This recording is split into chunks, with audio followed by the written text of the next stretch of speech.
Injury যেন তার জীবনের এক অবিচ্ছেদ্য অংশ হয়ে গেছে। মৌসুমের গুরুত্বপূর্ণ ম্যাচে আবারও মাঠের বাইরে।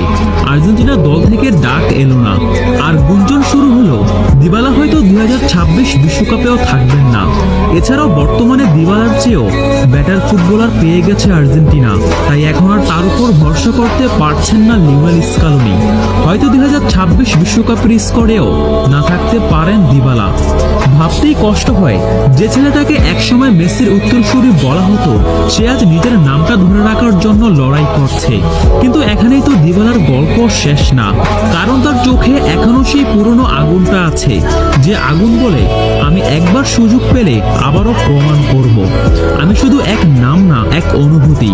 দিবালা হয়তো এখন আলোচনার কেন্দ্রবিন্দুতে নেই, কিন্তু তার প্রতিটি শট, প্রতিটি স্পর্শে একটা শিল্পীর আত্মা লুকিয়ে আছে।